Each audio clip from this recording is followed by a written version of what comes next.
O Palumbo, polêmica no desfile das escolas de samba aqui de São Paulo. A Vai Vai fez uma crítica à violência policial aqui no estado. Nas redes sociais, autoridades criticaram o posicionamento da escola. Você vê na imagem o porquê. Eles fizeram, para quem acompanha por imagens, um desfile ali em que uma parte do desfile são policiais fardados com o escudo, inclusive, do batalhão de choque da polícia e vestidos ali como se fossem demônios, como se fossem demônios com chifres e tal. Essa é a polícia, é o demônio.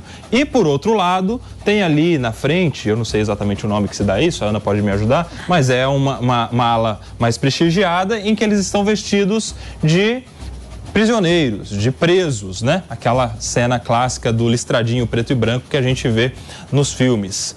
É uma inversão de valores, ô Júlia Lucy? Sim, e a questão é que a gente vê isso o tempo inteiro, né? Se a gente pega, por exemplo, as novelas, eles escolhem os atores mais bonitos, mais atraentes para serem o traficante, né? E aí traz toda essa atmosfera de que o traficante, ele só trafica porque ele precisa, porque ele tem que alimentar muita gente, né? Aquela ideia ali de Robin Hood, né? Tentar trazer isso, abrasileirar essa ideia, né? De tirar do rico e dar para o pobre.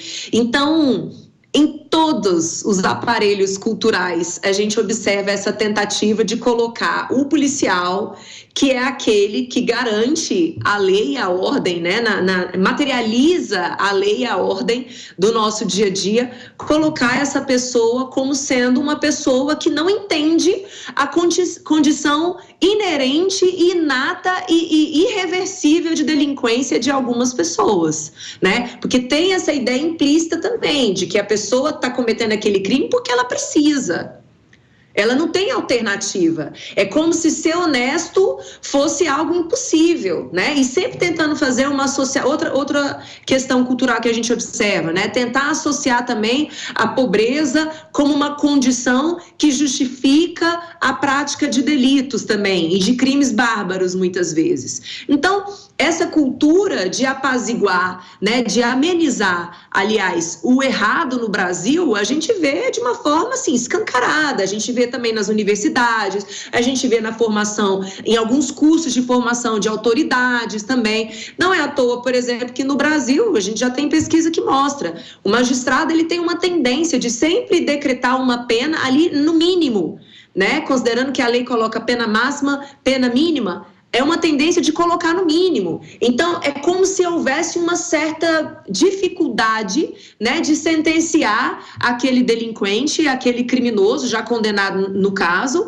né, aquilo que ele realmente deve ser, que é afastado da sociedade. Então, é importante que as pessoas escutem o que a gente está falando e comecem a se atentar aos sinais, porque é tudo tão naturalizado que é, inclusive, difícil de perceber. Então, é preciso entender que essa mensagem aí, e aí eu vou dizer, Nelson, a minha opinião, eu sou a favor da liberdade de expressão de uma forma absoluta, tá? Eu acho que liberdade de expressão não tem que encontrar limite. Por mais que seja agressivo para mim, eu acho que os artistas e as pessoas, de modo geral, têm que ser livres para se expressarem.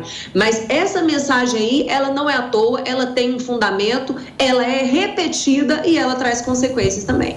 E aí, Ana Beatriz? O que eu vou falar aqui pode não agradar e eu vou deixar claro que não é nem a minha opinião, mas é uma questão do que representa o carnaval, um desfile de carnaval e o que aconteceu. O desfile da Vai Vai, ele tratava da cultura do hip hop aqui na cidade de São Paulo, que a gente sabe que por muitas vezes ela envolve pessoas da periferia, jovens, aquela questão toda de pichar, a gente estava comentando isso aqui antes do programa entrar no ar.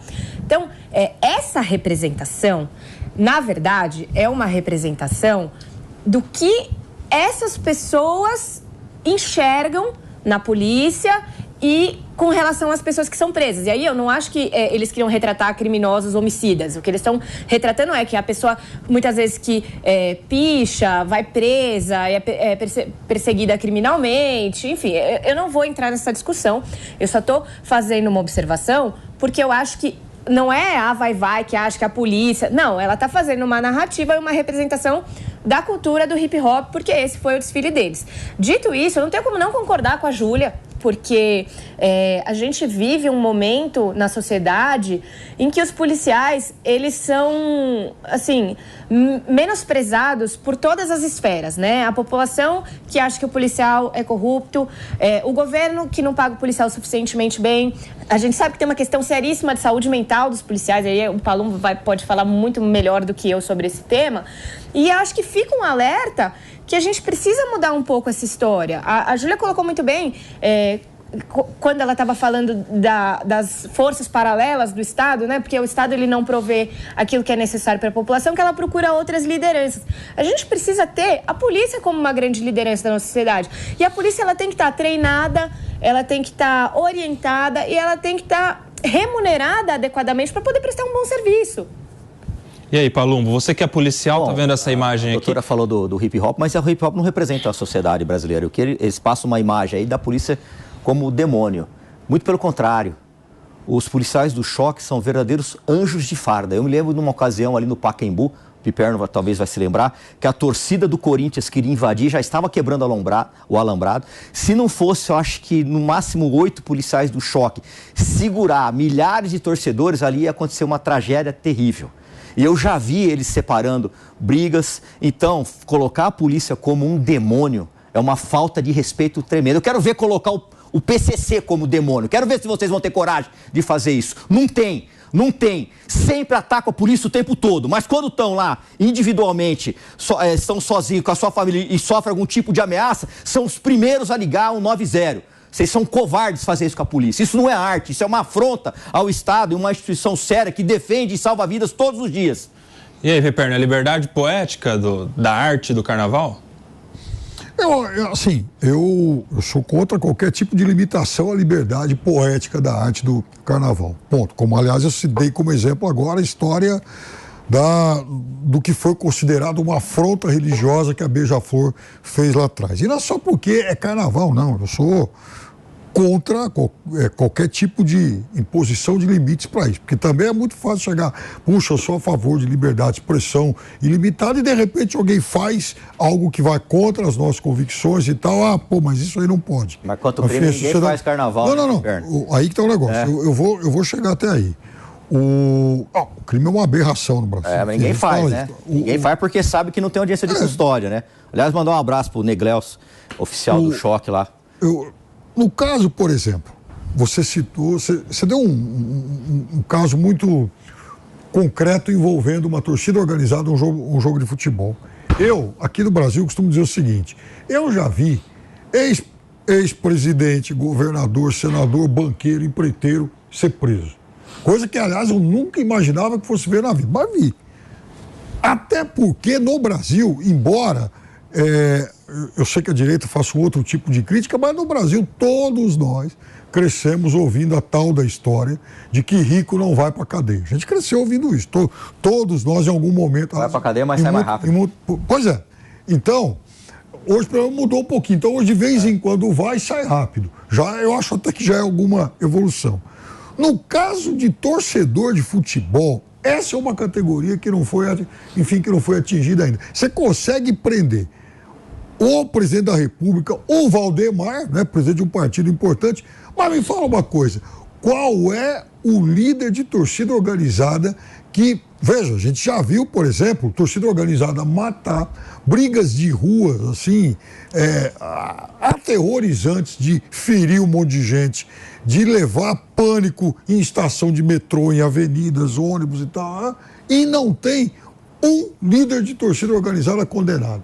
E não estou falando aqui em São Paulo, não, no país todo. Então essa também é uma degeneração que eu não consigo explicar. Isso eu questiono a velocidade da justiça algumas vezes, né? Ali tinha que ser mais rápido.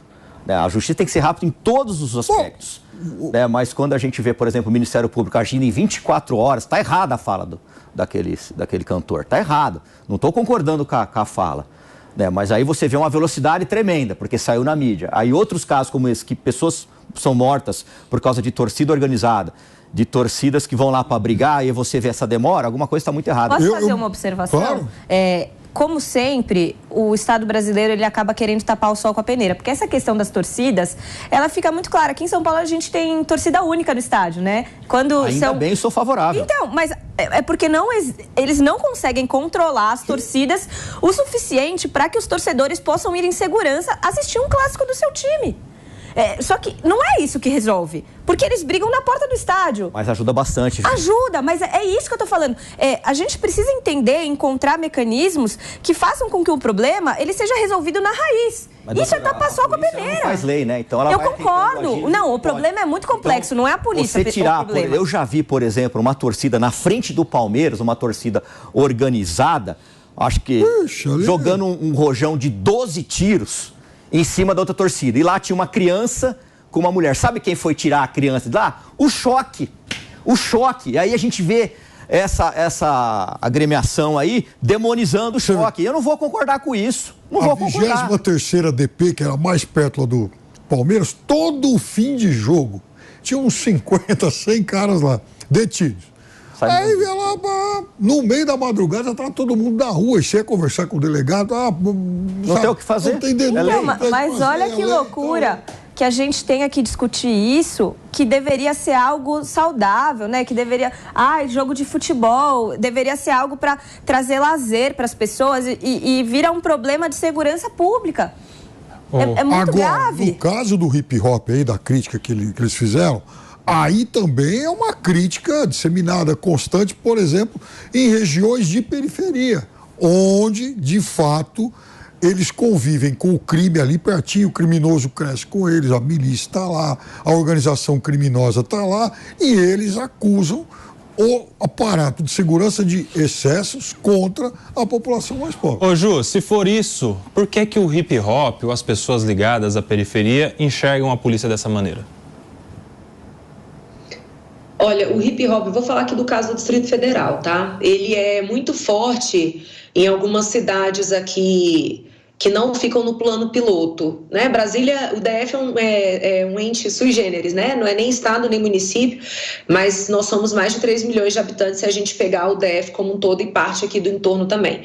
E existem algumas cidades aqui, principalmente a cidade de Ceilândia, que inclusive é de onde eu venho, em que o hip hop é extremamente forte. E coincidentemente, é uma cidade que também tem uma presença muito grande de tráfico, né, de drogas. E é onde acontece um pouco desse fenômeno que eu relatei aqui inicialmente, em que os traficantes eles acabam sendo alçados ao status de um líder comunitário e eles provêm alguns serviços que deveriam ser de fácil acesso à população. Inclusive até acesso a remédios, por exemplo, eles fazem. E aí é natural que aquele que combata essa pessoa, que se transformou numa espécie de líder, seja visto como um vilão. Então você tem uma inversão de valores e aí você imagina, Nelson, você acha que uma criança que vê o policial entrar na casa de um traficante, obviamente ele vai ter que fazer isso de uma forma violenta. O traficante não vai abrir a porta, por favor, senhor policial, adentre ao meu recinto. Não, ele vai ter que entrar na casa de uma forma violenta, sim, para poder efetuar aquela prisão, né? Imagine como uma criancinha enxerga aquela cena. Para ela, esse policial vai ser o vilão. Né? Para o adolescente, esse policial vai ser o vilão. E isso acaba sendo escrito nas letras de músicas. Né?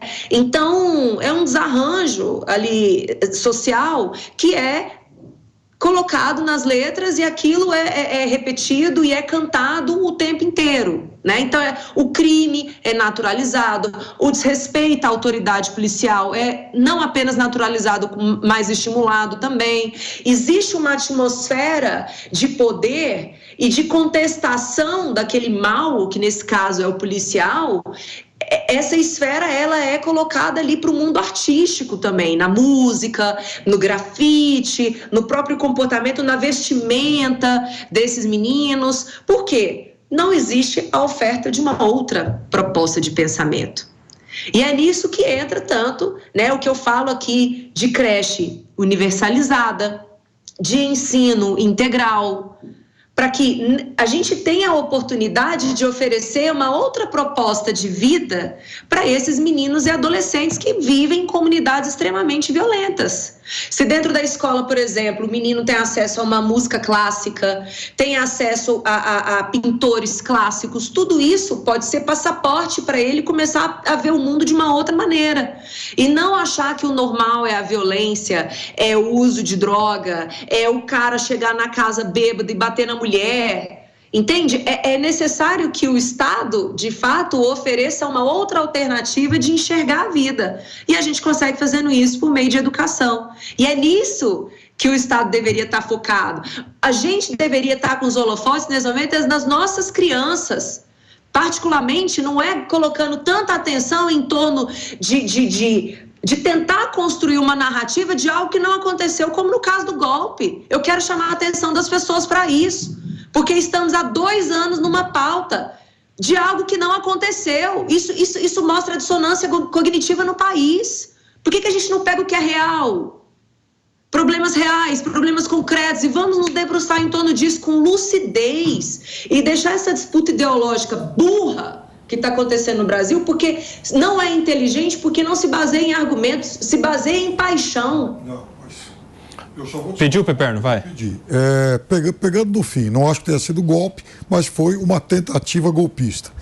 Voltando, há uma série de vídeos que passaram a circular nesses últimos dias, porque o Sambódromo está fazendo 40 anos e tal, e eu vi uma série de depoimentos, em um desses vídeos, Darcy Ribeiro, genial Darcy Ribeiro, 40 anos atrás ele falava o seguinte: vamos colocar as nossas crianças em escola em tempo integral, senão nós vamos formar mão de obra, deixá-las à disposição do crime, elas vão virar mão de obra para o crime. E eu vou concordar com a Júlia numa coisa: o Estado brasileiro, ele nunca foi bom, aliás, ele nunca, em momento algum, ele conseguiu prover os serviços necessários, principalmente a essas populações que habitam regiões mais afastadas dos grandes centros, as periferias, as favelas aqui em São Paulo, enfim.